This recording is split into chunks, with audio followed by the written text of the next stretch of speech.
გამარჯობათ მეგობრებო, ახლა უკვე ჩრდილოეთ ირლანდიიდან მე ახლა ვიმყოფები ქალაქ ბელფასტში.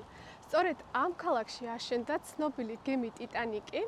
ტიტანიკის მოგვიანებით დაუბრუნდებით, ახლა კი მინდა გადავხედოთ ისტორიას ჩრდილოეთ ირლანდიაზე.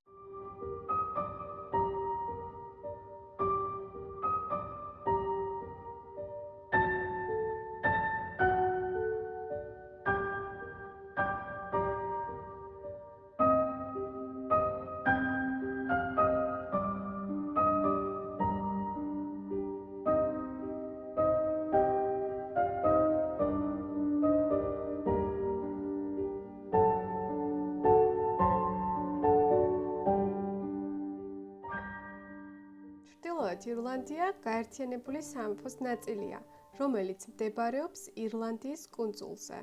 ჩრდილოეთ ირლანდია როგორც ქვეყანა დაარსდა 1921 წელს ომის შედეგად ირლანდიის დამოუკიდებლობისთვის.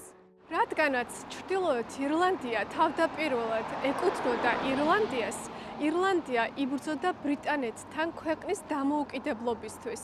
1921 წელს ბრიტანეთის და ირლანდიის ომი დასრულდა შეთანხმებით. ირლანდიამ მოაწერა ხელი ბრიტანეთთან მშვიდობის შეთანხმებას. შეთანხმების ერთ-ერთი პუნქტი იყო ბრიტანეთი დაიტოვებდა ამჟამინდელ ჩრდილოეთ ირლანდიას. 1921 წელს ბრიტანეთმა დაიტოვა ჩრდილოეთ ირლანდია.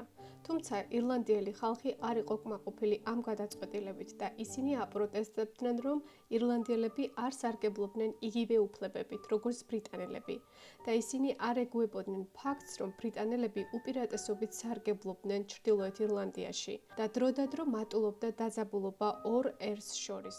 ეს კონფლიქტი ცნობილია როგორც Troubles ინგლისური სიტყვა და ნიშნავს პრობლემებს, სირთულეებს.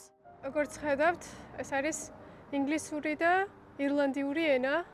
აშკარად ირლანდიის მხარეს ვიმყოფები ახლა. რადგანაც ირლანდიური ენა არის დაწერილი ქუჩაზე. ბელფასტის ქუჩებში დახატულია ადამიანები, რომლებიც შეეწირნენ ირლანდიის გაერთიანებას.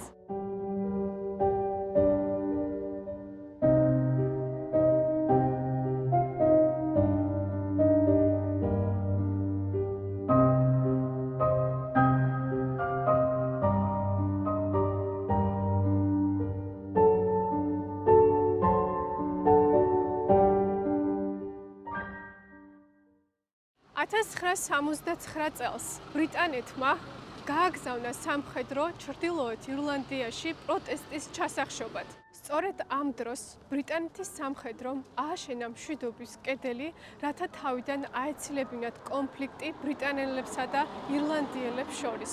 აი ეს არის მეგობრებო მშვიდობის კედელი, ესე გამოიყურება, რომელიც არის 6 მეტრის სიმაღლის კედელი და აი აქ ხალხი ვინც ჩამოდის ყველა წერს თავის მესიჯს, უმრავლესობას აქვს დაწერილი მშვიდობა. მეც დავწერ ქართულად მშვიდობას, იმიტომ რომ ჩემი აზრით მშვიდობა ყველაზე მნიშვნელოვანი არის ქვეყანაში.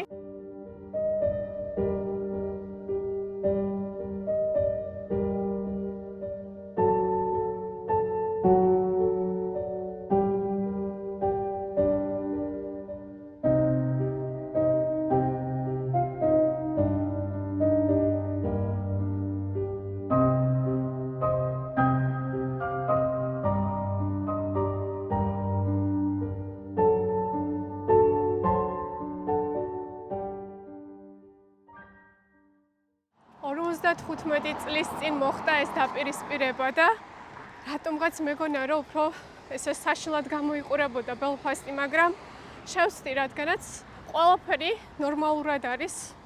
ესე 55 წლის შემდეგ სიჩუმეა და უკვე აღარ ისმის ამ ქუჩებში, ესე თქვათ დაბომბვა.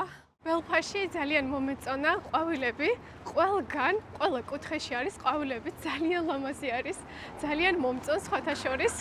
ულამაზესი არის, აი ნამდვილად ვერ ვფიქრებდი, რომ ბელფასტი იყო ასეთი ლამაზი. ძალიან ლამაზი არის, განსაკუთრებით ყვავილები. ბელფასტში ძალიან ფერადი არის. აი ეს ქალაქი.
ასევე Belfastში ვესტუმრე Saint George Market. ეს არის ვიქტორიანული შენობა, სადაც არის ბაზარი. აქ იყიდება ხილი, ბოსტნეული, თევზი, ასევე ანტიკვარიატი, სუვენირები და ტანსაცმელი. აქ ვიყიდეთ ჩემი საყვარელი ჩაი Earl Grey, რომელიც არომატიზებულია ბერგამოტით. ჩაი ღირდა 6 გირვანქა, ჩვენი ფულით 20 ლარი. რადგანაც ჩრდილოეთ ირლანდია გაერთიანებული სამეფოს ნაწილია, აქ იყენებენ ბრიტანულ ფულს, რომელიც არის გირვანქა სტერლინგი. განსაკუთრებით მომეწონა ბელფასტში ესე ვარდისფერი ავტობუსები, ძალიან ლამაზი არის.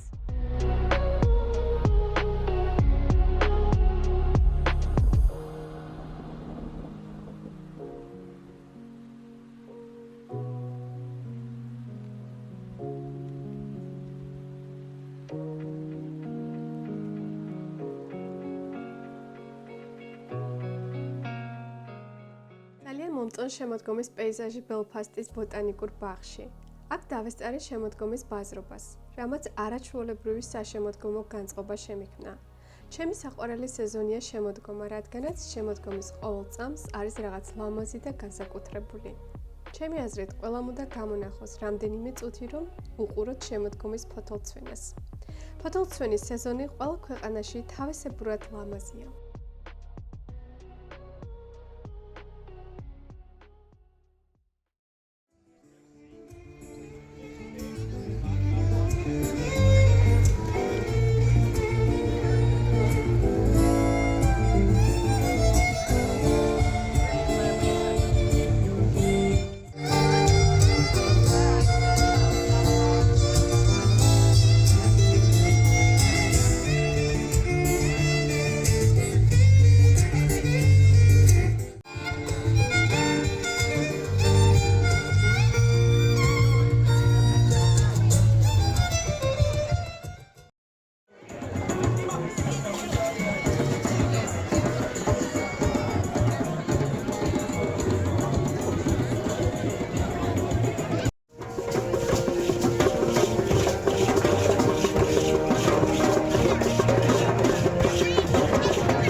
ირლანდიაში იმყოფებით, არ დაგავიწყდეთ ქოლგან. იმაში შეეძნობისას ვამჯობინე პაბში შესვლა და ლუდის დალება.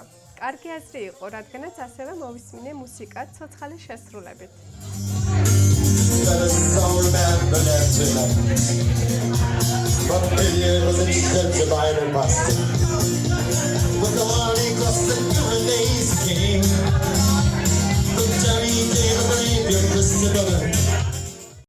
ქალაქი ბელფასტი კარგი ადგილია იმათვის, ვისაც უყვარს ესე მშვიდად და უსაფრთხოდ ცხოვრება. ჩემი აზრით, ბელფასტი არის ძალიან კარგი ქალაქი, ნამდვილად ვერ ვიფიქრებდი, რომ აი ასეთი კარგი, განვითარებული იქნებოდა.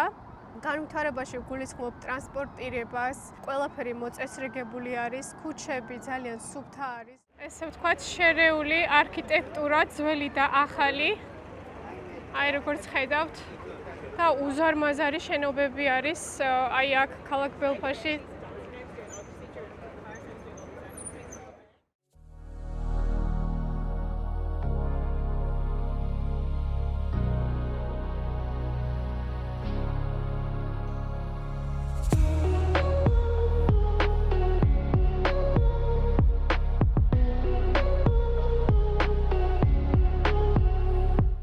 ეს არის ტიტანიკის მუზეუმი, მეგობრებო, ქალაქ ბელფასტში.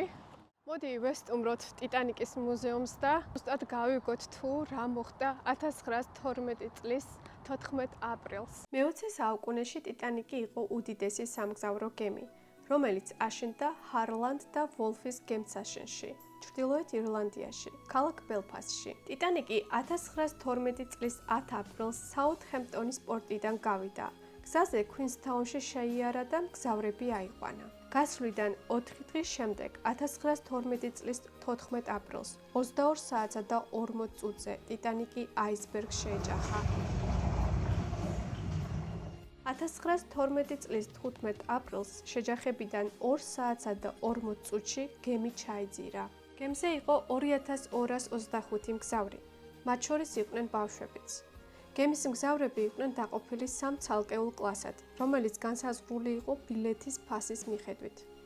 პირველი კლასის მგზავრები იყვნენ მდიდრები, მეორე კლასის მგზავრები იყვნენ საშუალო ფენის, ხოლო მესამე კლასის მგზავრები იყვნენ ღარიბი ემიგრანტები. 2225 მგზავრიდან გადარჩა მხოლოდ 713 მგზავრი. ამათგან 325 მგზავრი იყო პირველი კლასის მგზავრები. უმეტესად დაიღუპა ღარიბი მგზავრები, მათ შორის ბავშვებიც. ეს იყო ერთ-ერთი უდიდესი კატასტროფა საზღვაო ისტორიაში. ვინ ან რა იყო პასუხისმგებელი ტიტანიკის ჩაძირვაზე და რატომ ჩაიძირა გემი ასე სწრაფად?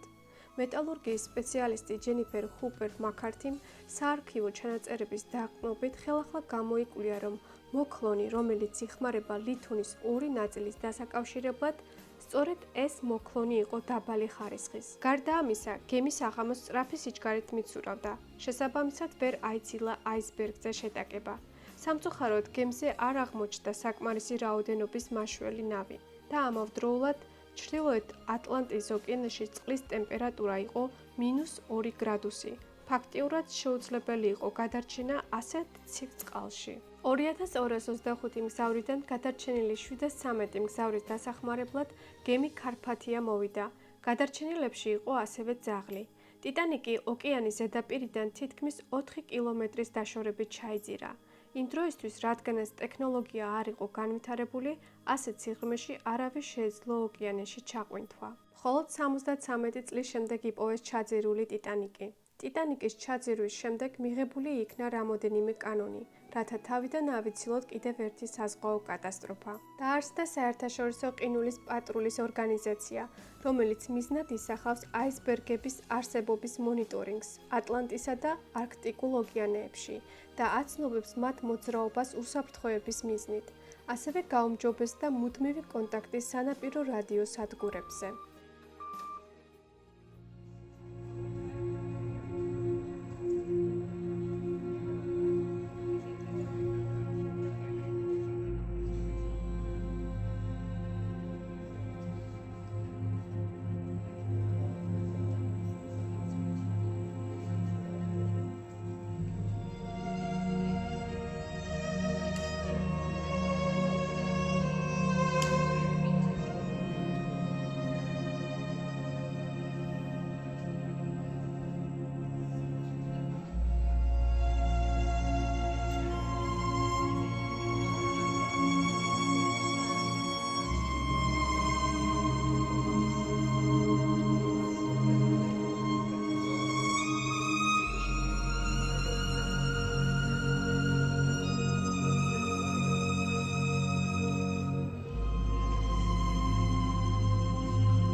გახსოვთ ფილმი ტიტანიკი, ლეონარდო დიკაბრიოს და კეით ვინსლეტის მონაწილეობით.